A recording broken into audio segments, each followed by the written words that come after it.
स्वागत है एक बार फिर से आपका हमारे चैनल एनसीईआरटी मैथ वाला पर। तो डियर स्टूडेंट, इससे पहले हमने पहले वीडियो में जो आपकी क्लास 9th की जो आपको बुक मिली है निदानात्मक कक्षा हेतु मॉड्यूल, देखिए बच्चों, ये जो पुस्तक है ये आपकी मेन पुस्तक भी है। मतलब इसमें जो सवाल दिए गए उस मेन पुस्तक में भी दिए गए हैं। सवाल दिए गए बहुत ही महत्वपूर्ण सवाल हैं, मतलब परीक्षा की दृष्टि से बहुत ही इम्पोर्टेंट है। अगर आप ये इसमें जो सवाल दिए गए हैं ये कर लेते हैं तो 2024-25 आपकी अच्छे से हो जाएगी। बहुत अच्छे प्रश्न दिए हैं, मैंने इसको देखा है। और तो चलिए मैं इसका आपको सॉल्व करा देता हूँ।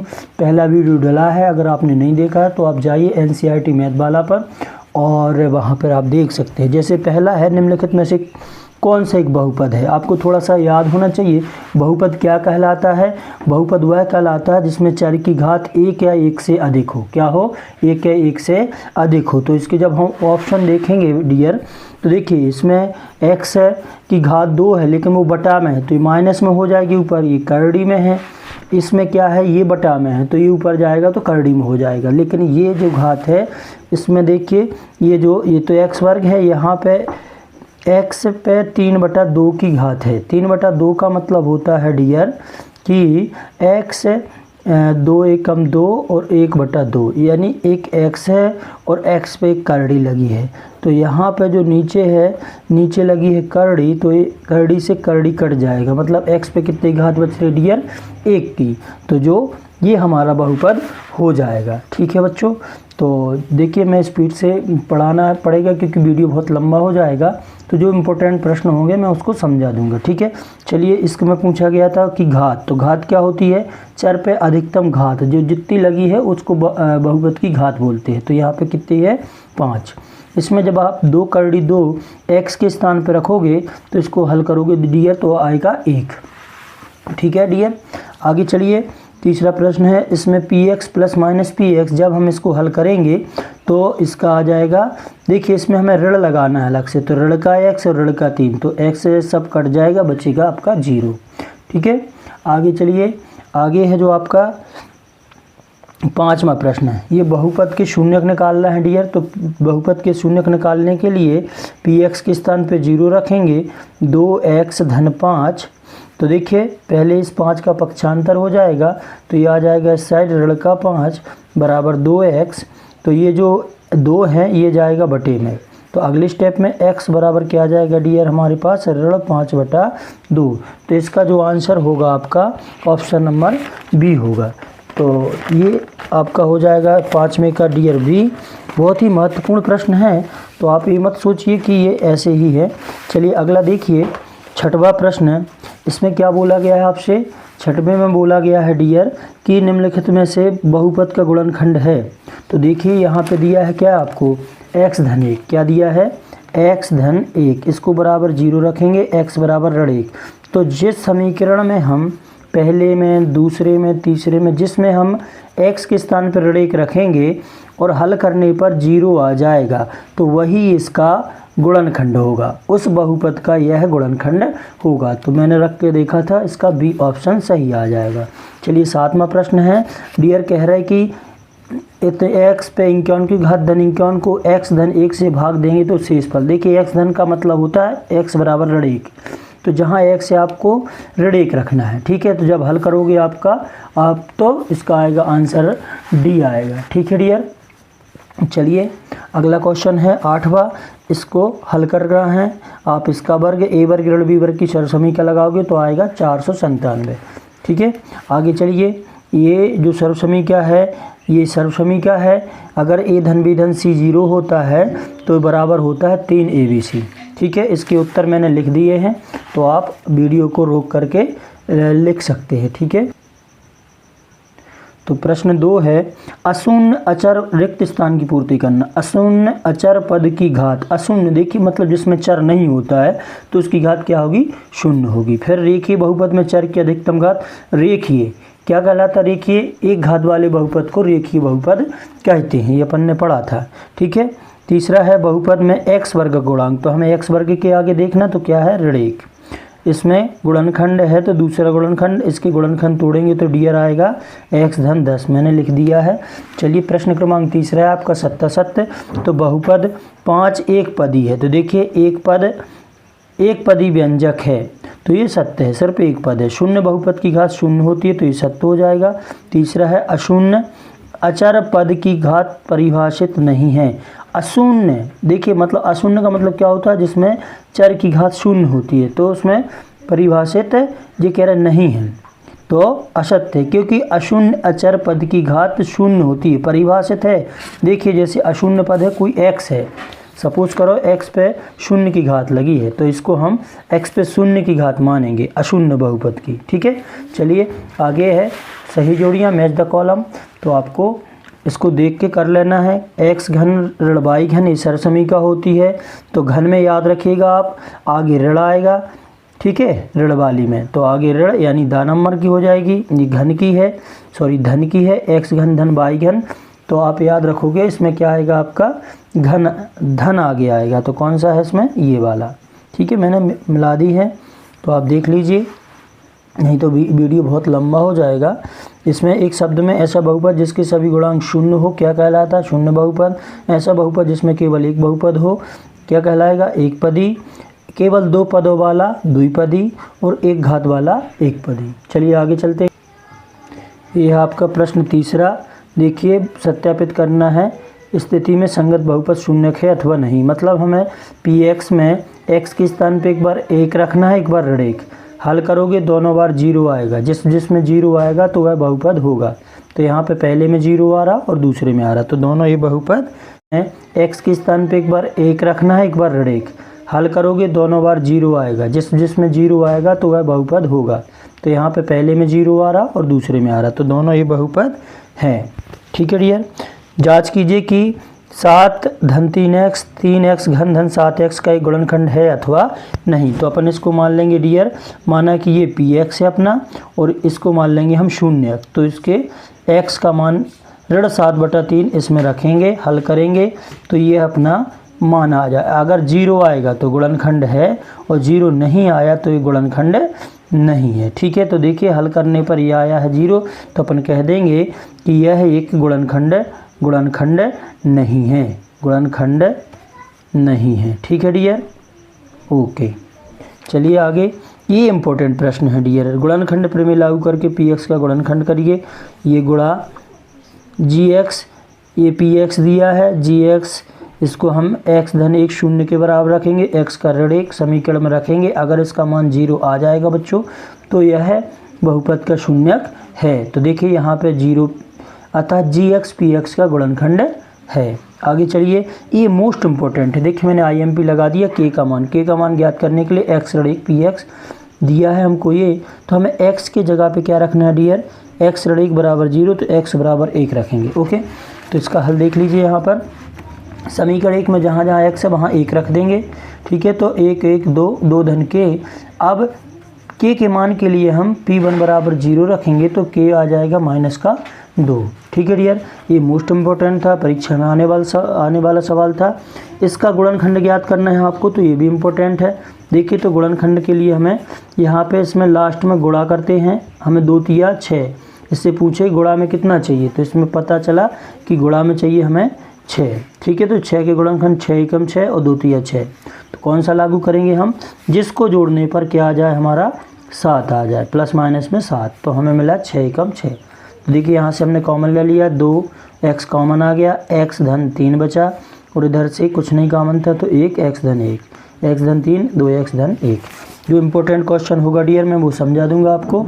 तो चलिए आगे, ये 11वां क्वेश्चन है आपका, ठीक है। 49 को लिखेंगे 7a और 25 को लिखेंगे 5b। तो ये हो गया आपका a का मान 7a, b का मान होगा 5b। अब हमें इस समीकरण में जाके इसको रख देना है, तो ये आ जाएगा a का मान 7a जो होती है a धन b का संपूर्ण वर्ग, यानी 7a धन 5b का संपूर्ण वर्ग लगा है। इसका मतलब है यहाँ पे 2 कोष्ठक हो जाएंगे, ठीक है डियर। आगे चलिए, इसको हमें गुणा करना है, ये तो बिल्कुल सरल है। पहला पद यहाँ पर सर्व समीकरण लग जाएगी a minus b a plus b बराबर होता है a वर्ग माइनस b वर्ग, ठीक है। तो a का मान क्या था 3 और b का है 2x, डायरेक्ट हो जाएगा 9 ऋण 4x वर्ग। सीधे गुणा किए बिना, ये भी पेपर में एक प्रश्न आता है बच्चों आपका, तो देख लीजिएगा, मैंने हल किया है। चूँकि एक ही वीडियो में सारे क्वेश्चन पूरे अध्याय के कवर करना है, इसलिए मैं स्पीड में चल रहा हूँ। तो आप जो नहीं समझ में आ रहा तो आप वीडियो को रोक करके देख लीजिए। देखिए 195 को लिखेंगे हम 100 ऋण 5 और 100 को लेके 105 को लिखेंगे 100 धन 5। तो देखिए यहाँ पर लग रही सरसमी क्या, ए ऋण बी ए धन बी। तो जो क्या होती है, ए वर्ग ऋण बी वर्ग। तो देखिए ए का मान है 100 और बी का मान है 5। तो ए का हो गया ए वर्ग ऋण बी वर्ग। 100 का वर्ग होता है 10,000, 5 का होगा 25। 10,000 में से 25 जाएंगे, ये बचेगा। ठीक है, इसका प्रसार करना था डियर हमें स्टूडेंट। तो देखिए ये सरसमी क्या, ए बी सी 3 लोग हैं, तो ए का मान हो जाएगा पहला, बी का ए और सी का ए। तो ये सरसमी क्या होती है, ए वर्ग धन बी वर्ग धन सी वर्ग धन 2 ए बी धन 2 बी सी धन 2 सी ए सॉरी। तो इसमें रख के अपन हल कर देंगे। 2 का वर्ग 4, x पे 2 की घात। देखिए ऋण का वर्ग धन हो जाता है, ठीक है। तो आप देख लीजिए इसको। आगे चलिए, घन का प्रसार है, 2x धन 1 का प्रसारित करना है, यानी यहाँ पे a धन b का संपूर्ण घन की सरसमी क्या लगेगी, जो कि मैंने बगल में लिखी हुई है, ठीक है। तो यहाँ a का मान हो गया 2x, b का हो गया 1। यहाँ पे सरसमी क्या में रख देंगे, तो a घन धन b घन धन 3ab और कोष्टक में a धन b। तो 2 का घन 8 होगा, x पे 3 की, 1 का घन 1 ही होगा डियर। 3 दूनी 6x और कोष्टक में है 2x धन 1। फिर हम 6x का अंदर गुणा कर देंगे तो आंसर आ जाएगा। चलिए 102 का संपूर्ण घन निकालना था, तो 102 यानी हम इसको लिख सकते हैं बच्चों 100 धन 2। तो a का मान हो गया 100, b का हो गया 2। यहाँ पे a धन b का संपूर्ण घन की सरसमी क्या लग जाएगी आपकी, तो ये रही आपकी, ठीक है। 100 का घन होता है सैकड़ा, हज़ार, 10,000, 10 लाख, ठीक है। 2 का घन 8, इन सबको हम जोड़ देंगे तो ये आ जाएगा आपका। ये है बच्चों बहुत ही इम्पोर्टेंट सवाल है, सत्यापित करने वाला का। 2025 में ये सवाल आएगा। यहाँ पे इसको समझ लीजिए, फिर अपन स्पीड में चलेंगे। यहाँ पे ये LHS है और ये RHS है, तो अपन RHS लेंगे यहाँ पे और LHS ले आएंगे। देखिए बिल्कुल सरल है, ये हमने RHS लिया, अब इसका हमें गुणा करना है। तो गुणा कैसे करते थे बच्चों हम, पहला पद दूसरा कोष्टक। कैसा करते थे हम, पहला पद दूसरा कोष्टक। तो हमने दूसरा कोष्टक लिख दिया, चिन्ह सहित दूसरा पद दूसरा कोष्टक। अब इसका हमने कर दिया गुणा, तो x का x वर्ग में x घन, x का x y में होगा, तो एक देखिए x पे 2 की घात y, यहाँ पे x y पे 2 की घात, यहाँ पे y x वर्ग और यहाँ पे धन ऋण का ऋण y x y वर्ग हो जाएगा, ठीक है। और y का y में होगा तो y घन। अब ये देखिए ऋण का x वर्ग y ऋण का है और यहाँ पे ये है x वर्ग y धन का है, तो ये कट गए और जे वाले भी कट गए, लास्ट में बच गया जो कि हमारा क्या था डियर, RHS था। तो यही हमें सिद्ध करना था, LHS बराबर RHS। सेम क्वेश्चन यहाँ है, यहाँ पे माइनस है तो बिल्कुल सेम प्रक्रिया है। यहाँ पे ऋण y का गुणा करेंगे तो ये ध्यान रखना कि इसके चिन्ह पलट जाएंगे, ठीक है। देखिए ऋण धन का ऋण हुआ, यहाँ पर ऋण धन का ऋण हुआ, ऋण धन का ऋण हुआ, तो ये हमारा RHS आ गया। चलिए बच्चों आगे चलते हैं, मोस्ट इम्पोर्टेंट क्वेश्चन है ये, तो आप इनको अच्छे से हल कीजिए, देख लीजिए और रोक के नोट्स बनाते जाइए, अपनी पुस्तक भरते जाइए, बहुत ही महत्वपूर्ण है। देखिए 8a घन ऋण b घन ऋण 12a वर्ग b धन 6ab वर्ग। तो ये 8 को आपको याद रखना है, किसका घन है, 2 का, तो इसको लिख देंगे अपन 2a का संपूर्ण घन, b का संपूर्ण घन। फिर हमें कुछ नहीं, फिर हमें अपनी सरसमी क्या पे आ जाना है, तो a के स्थान पे आप 2a रख दीजिए, b के स्थान पे b धन 3ab वर्ग, तो जो होती है a ऋण b का संपूर्ण घन, ठीक है बच्चों। तो आगे चलिए, ये हो जाएगा a ऋण b का संपूर्ण घन, a का मान है 2a, b का है b, तो ये 3 की घात इसलिए 3 कोष्टक। चलिए वास्तव में घनों का परिकलन किए भी कह रहे हैं, आप डायरेक्ट घन मत निकालिए, 12 को 3 बार गुणा मत कीजिए, ऐसे 7 को 3 बार गुणा मत कीजिए और डायरेक्ट बिना घन को किए आप हल कीजिए। तो देखिए जब इन तीनों का योग 0 हो, a धन b धन c बराबर 0, तब एक सरसमी का होती हमारे पास a घन धन b घन धन c घन, यानी इनका 0 हो जाता, तो यहाँ 0 का इसमें गुणा करेंगे, ये सब 0 हो जाएगा, तो ये बस बच जाएगा ऋण का 3abc। तो अपन ने यहाँ पे रख दिया मान सबके, a का b का c का ऋण 3, ए के स्थान पे 12, बी के स्थान पे 7, सी के स्थान पे 5। अब चूंकि ये ऋण के हैं तो उस साइड जाएंगे तो ये हो जाएंगे धन के हो जाएंगे। ठीक है डियर, तो चलिए तीनों का गुणा कर देंगे, आंसर आ जाएगा 1260। तो ये आपका आंसर हो गया। अगला क्वेश्चन है, नीचे दिए गए आयतन में उसके क्षेत्रफल दिया गया है, आयत का लंबाई व चौड़ाई के लिए संभव व्यंजक ज्ञात कीजिए। देखिए तो आयत का क्षेत्रफल आपको पता होता है, क्या होता है आयत का क्षेत्रफल डियर? लंबाई गुणित चौड़ाई। ठीक है, तो अपन ने नीचे लिखा भी है कि आयत का क्षेत्रफल बराबर अपन को दिया था 25a वर्ग ऋण 35a धन 12। ठीक है, चूँकि आयत का क्षेत्रफल होता है लंबाई गुणित चौड़ाई। तो अभी यहाँ हमें इसके तोड़ने थे गुणनखंड, तो आपने पढ़ा है यहाँ पे इसका गुणा करते हैं जब गुणनखंड तोड़ते हैं। ये 10वीं में भी है सवाल, हमने भी पढ़ा रखे हैं, ये वीडियो डाले हैं तो आप देख सकते हैं। 25 का 12 में गुणा करेंगे बच्चों तो ये आएगा 300। तो हमें गुणा में चाहिए 300, जोड़े घटाए में चाहिए 35। तो हम 300 के गुणनखंड ऐसे देखेंगे जिसको जोड़ने घटाने पर कितने मिल जाए हमें 35। तो हमने ले लिया 15 और 20, 15 दूनी 30, ये हो जाएगा हमारा 300। दोनों को हम जोड़ देंगे तो ऋण के 35 आ जाएंगे। ठीक है डियर, तो अब देखिए हमें दोनों क्यों जोड़ें, कैसे लेंगे?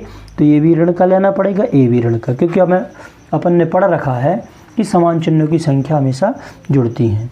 तो यहाँ पे 15 भी ऋण के लिए और 20 भी लिए। ठीक है, तो 25a वर्ग ऋण के 20 है, ऋण के 15 है, धन के 12। यहाँ से हमने इसमें से 2 की जोड़ी और ये 2 की जोड़ी, यहाँ से हमारा आ गया 5a कॉमन, बचा 5a ऋण 5 के 20। यहाँ से आ गया हमारा 5 3 5 15, 3 चौके 12, 3 ऋण 3 कॉमन आ गया। देखिए गुणनखंड में दोनों कोष्टक एक से होना चाहिए। ठीक है, तो आ गए। तो एक बार ये लिख देंगे, दूसरी बार 5a ऋण 3। तो लंबाई हो गई हमारी पहली 5a ऋण 4, चौड़ाई हो गई वहाँ ये, क्योंकि हमें यही निकालना था। ठीक है, यहाँ कह रहे घनाभ जिसका आयतन नीचे दिया गया है विमाओं के लिए संभव व्यंजक बताइए। चूँकि घनाभ का आयतन होता है जो डियर क्या होता है? लंबाई गुणित चौड़ाई गुणित ऊंचाई। आप 11 अध्याय में पढ़ेंगे पृष्ठीय क्षेत्रफल में। तो इसका घनाभ का आयतन हमको ये दिया था, लंबाई गुणित चौड़ाई गुणित ऊंचाई, इसके बराबर में ये था। तो यहाँ पे कुछ ना गुणनखंड टूट रहे थे ना कुछ, तो अपन ने इसमें से कॉमन लिया। क्या कॉमन आया? 3x इसमें से और 3x इसमें से। 3x आ गया बाहर, यहाँ बचा 1x ऋण 3 चौके 12, यहाँ बचा 4। तो देखिए 1 2 3 गुणित x गुणित x ऋण 4। तो ये हो गई हमारी लंबाई, ये चौड़ाई, ये ऊंचाई। ठीक है डियर, तो यही हमें चाहिए था। तो डियर स्टूडेंट, अगर आप ये अगला अध्याय है निर्देशांक ज्यामिति, इसको मैं बहुत अच्छे से पढ़ाऊँगा, मैंने बढ़ा दिया है। तो अगर आप ऐसी ही वीडियो देखना चाहते हैं तो हमारे चैनल NCERT मैथ वाला को सब्सक्राइब कर लीजिए। और हाँ, एक और रिक्वेस्ट है, आप सभी इस वीडियो को अपने दोस्तों के साथ शेयर कर दीजिए, अपने स्कूल के ग्रुप में शेयर कर दीजिए, ताकि सभी के लिए यह वीडियो अवेलेबल हो जाए।